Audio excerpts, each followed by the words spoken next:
There's a pretty one, Ulysses.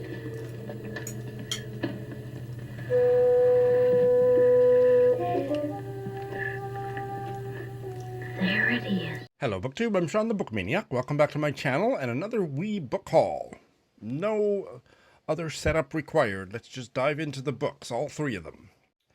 The first one I bought for a specific reason, and the details haven't been finalized, so I'll keep you in the dark about why I got it, and I may keep you in the dark until the day that the thing that I got it for goes live. You know, I'd like to surprise you, but I do have this book, and I'm going to tell you about the book today. It's called Mild Vertigo by Mieko Kanai, translated from the Japanese by Barton. And this is the New Directions paperback edition, because I never will let those ugly, what are they called? Those blue and white books that have no character, no pizzazz, no life in them aesthetically. Although they publish interesting books, I think. You know, what's it called? This was published in Japanese in 2002. English edition is 2023. The protagonist is a really boring young Japanese woman who lives in a Tokyo apartment with her husband and two sons. And apparently it's very banal, but absolutely riveting. We'll see about that. I'm trying to train myself to get into the habit of giving you the Asian names in Asian name order, which is family name first, given name second, in which case this would be Kanai Mieko. I'm not sure if the book is one entire sentence, but there's no periods on the first page, so I'm going to stop it close to the bottom of the first page. Just know that the sentence goes on and on and on from there. The reason they'd settled on that apartment, with its large open-plan kitchen and windows with sizable balconies to both the south and east sides, wasn't any particular passion for cooking on Natsumi's part, let alone any special pride she took in her culinary abilities, but because it looked like the interiors she often saw and admired in the glossy pages of women's magazines. And it had a kitchen island with a breakfast bar, as was now all the rage, or in vogue, or whatever you wanted to call it, which seemed like a pretty convenient feature. And, above anything else, the front door of the two-bedroom apartment they'd been living in until that point, which hadn't been a new build or anything, opened directly into the kitchen. So when you walked in, you were immediately confronted by the sight of the sink and the gas stove and the fridge.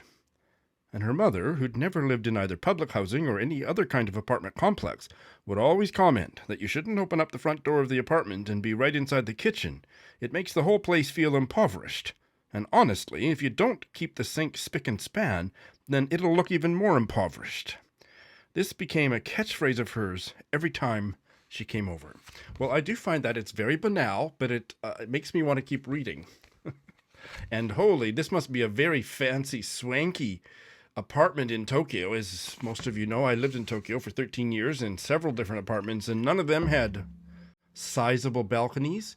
That's the interesting thing. Like, I don't know how the rich people live in Japan, if they have like a condo or something, but your run-of-the-mill apartment, if they had balconies, most of them did, they were for two purposes only. One, your washing machine, your laundry machine, your washing machine was out there.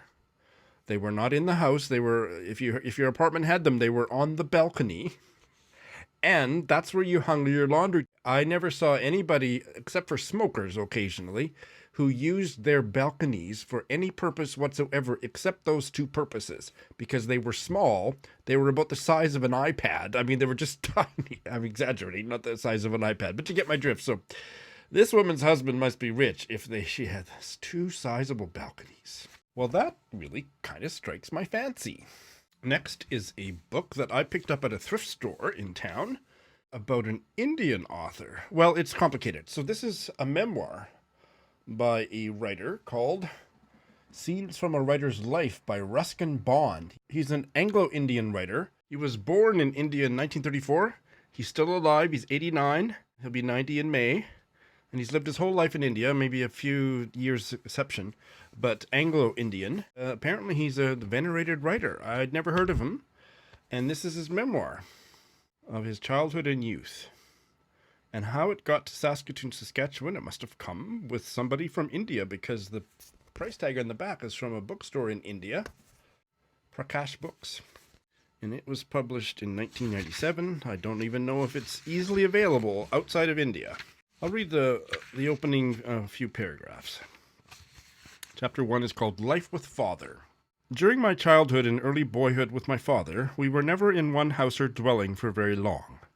I think the tennis bungalow in Jamnagar, in the grounds of the Ram Vilas Palace, housed us for a couple of years, but that was probably the longest period.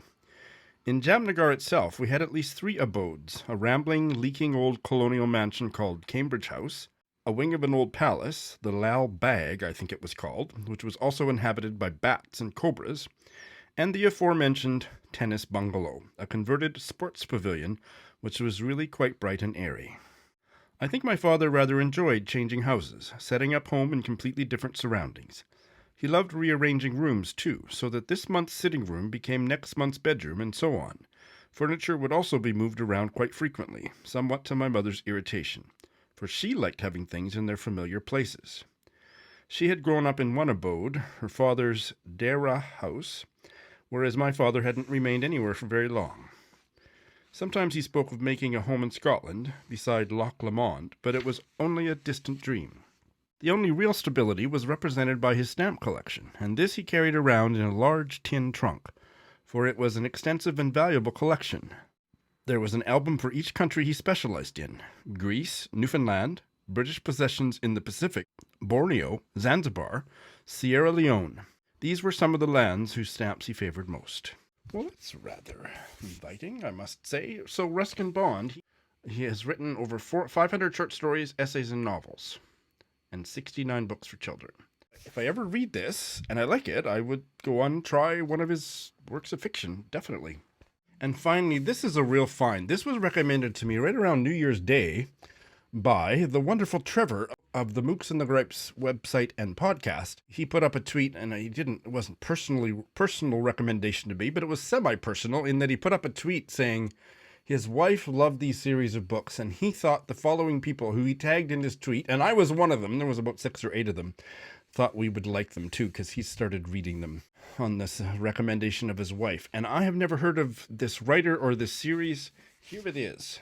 The Unselected Journals of Emma M. Lyon, Volume 1 by Beth Brower. So Beth Brower is a writer who lives in Utah, and I don't know if she is British originally. I don't think so. But these journals are set in London in 1883, or at least this one is. And if you check these out on Goodreads, they got really high ratings. And this volume 1, I think there's 8 volumes, 10 volumes published so far. It's 107 pages. So it'll probably be quite a breezy read. And apparently they're very funny and entertaining. And it's a fictional kind of diary type fiction.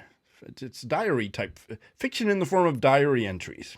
Emma Lyon has returned to her London neighborhood of St. Crispian's, hoping to enjoy a charmed and studious life.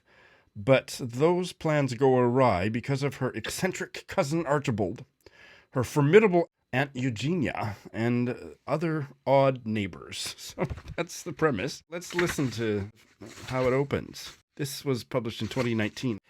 The other thing is, if this sounds good, I paid $6 for this from Amazon, so you can get them for like $5 or $6 a volume, and cheaper if you're willing to do ebooks. So this really seems fun. So we're in 1883, and the first entry is dated March 5th, and I'm going to read the first few paragraphs of varying lengths. I've arrived in London without incident. There are few triumphs in my recent life, but I count this as one. My existence of the last 3 years has been nothing but incident. The train bellowed its way into St. Pancras Station 5 minutes early. Auspicious, as I am fairly certain such a thing has never happened before in the history of the British railway system. A less than enthusiastic porter helped me with my 2 trunks, my case, and my hat box. He took note of the frayed edges on my morning coat, made a sound of disapproval, and began to silently convey his displeasure at helping me. I did give him a halfpenny. Rather generous, considering my financial state. Strangely, it was the hat box that caused the greatest sneer, despite it actually carrying a hat. For over a year, it carried something a modicum less pleasant, the monkey's head Maxwell sent me.